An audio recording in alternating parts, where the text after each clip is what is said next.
Hey, welcome back to Exponents.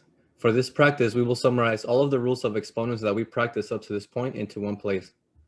This will be something that we're doing for a reference rather than learning something new.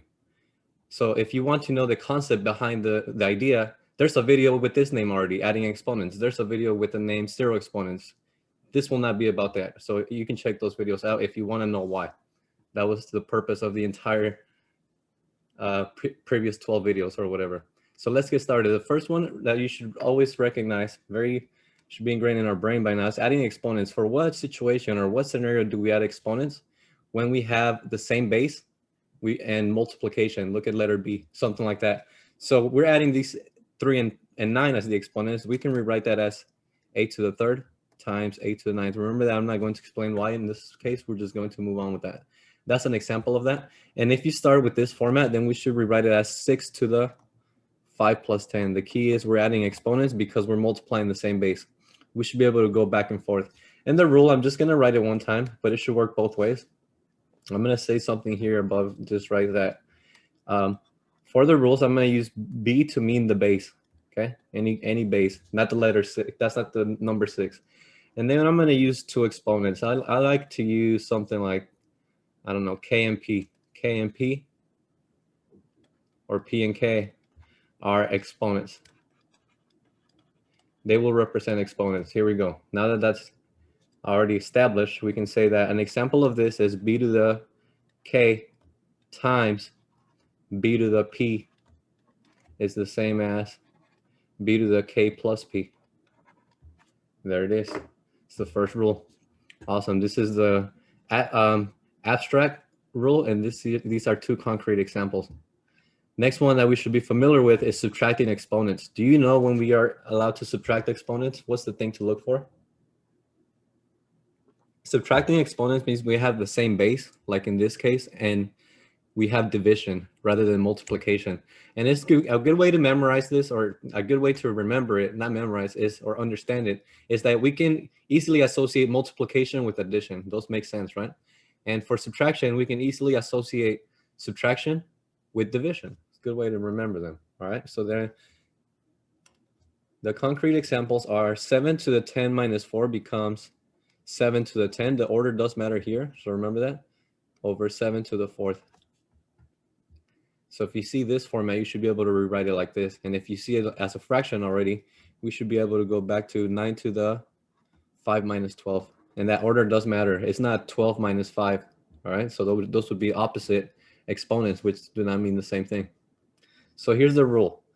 Using the same labeling from above, B stands for base. So if we have B to the K minus P, then we're allowed to say this is the same as B to the K over B to the P.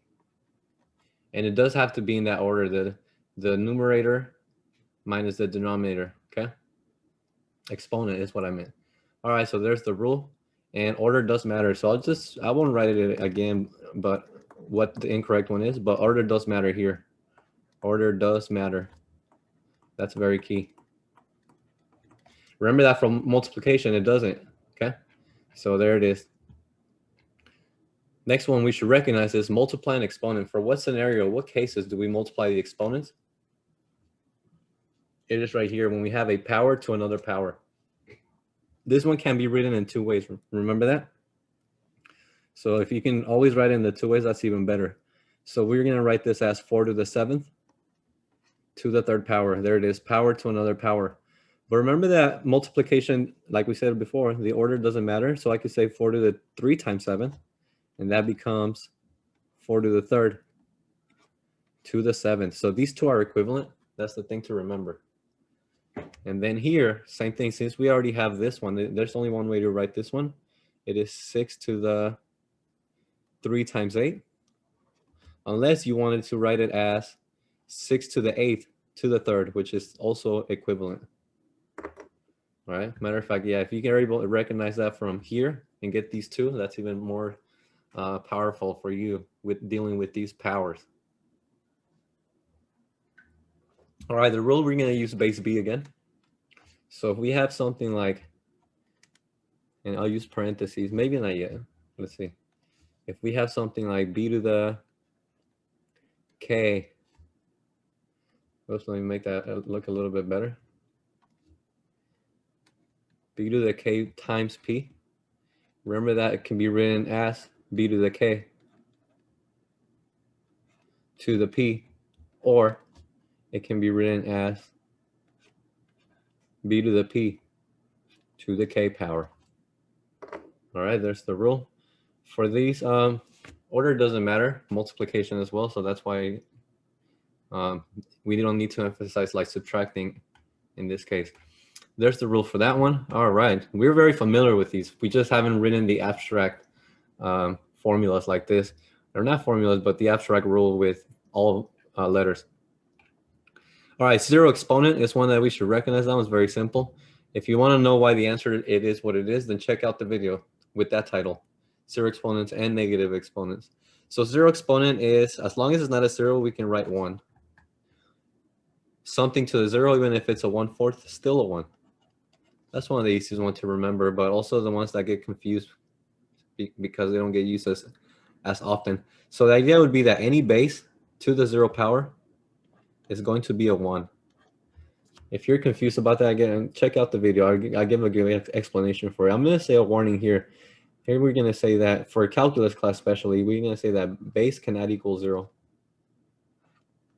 All right, our base cannot equal 0. That's the symbol for does not equal. All right, let's move on. What do you know about negative exponents? Do negative exponents make the answer negative? No, remember that they don't. They make it smaller and smaller, closer to 0. Usually they're reciprocal.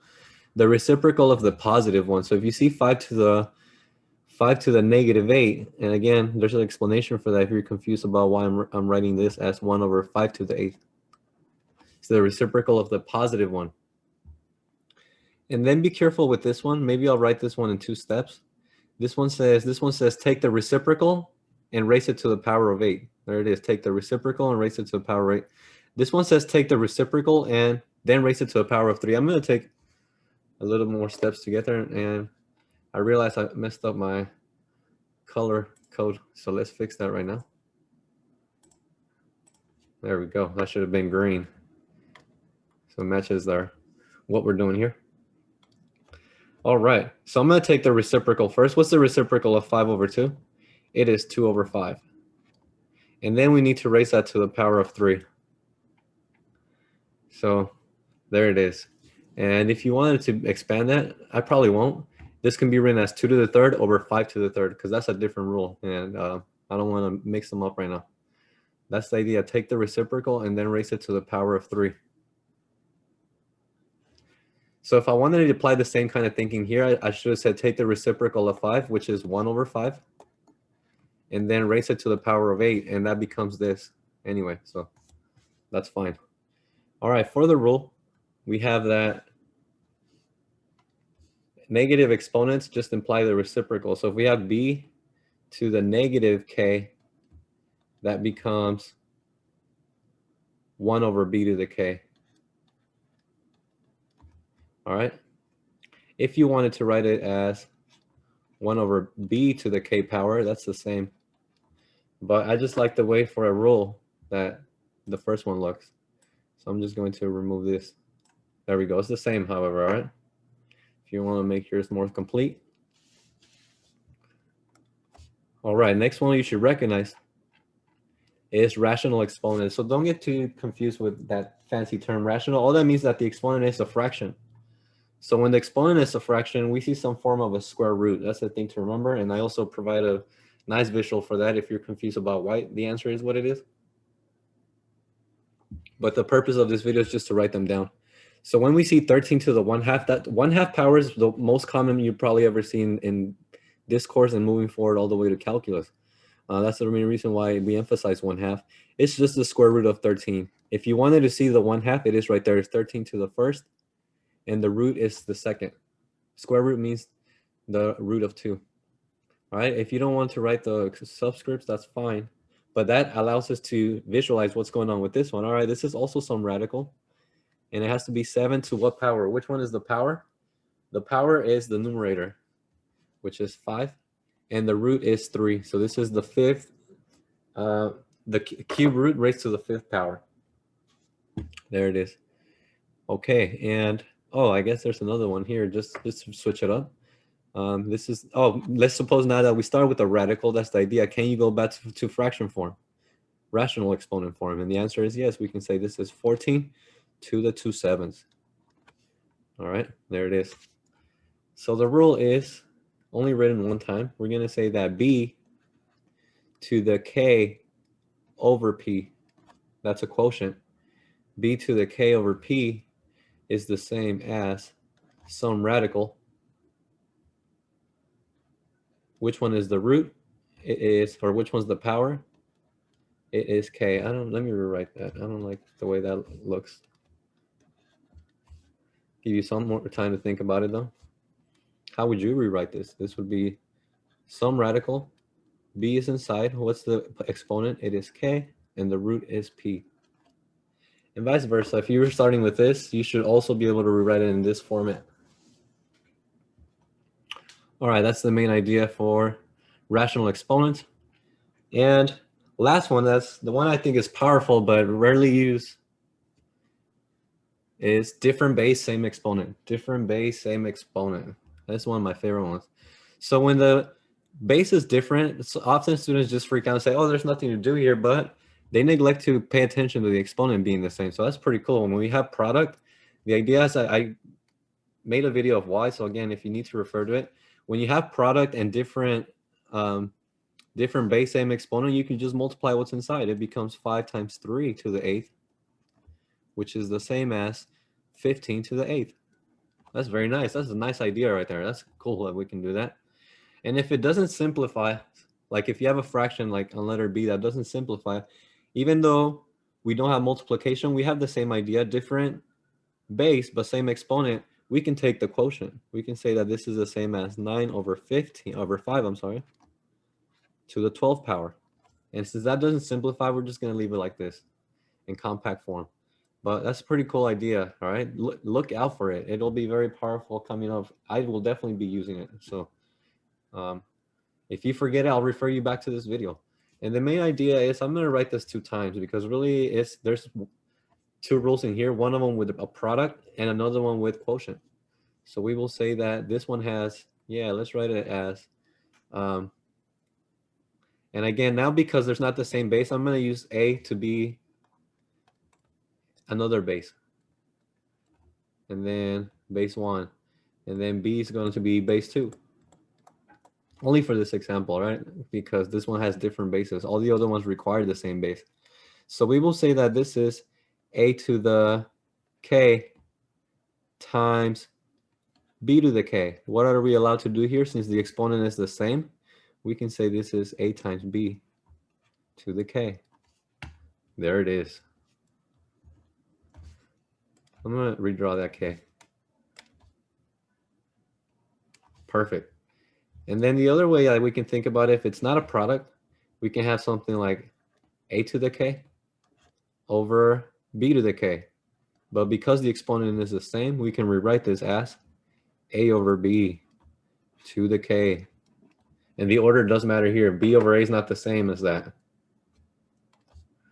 All right, so the question I'm going to ask you in future videos is, do you know I guess it was 7. Do you know the seven rules of exponents that we've been working up to this point? Do you feel comfortable recognizing them? Not necessarily memorizing them, but recognizing what to do and retrieving that thinking that we have done before and apply it to future problems.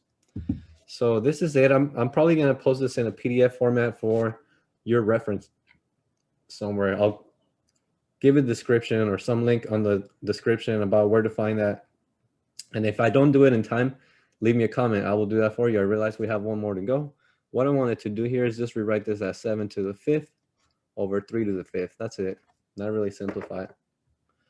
But I hope that you're feeling comfortable with these. And at the end of the video, you didn't think none of this was new information for you, but rather the way in which we wrote it. If this was the new part in which we wrote it, but you still understand what it means, you're doing in great shape and you're far ahead of the game.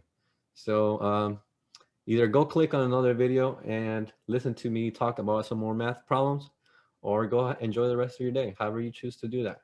Bye-bye.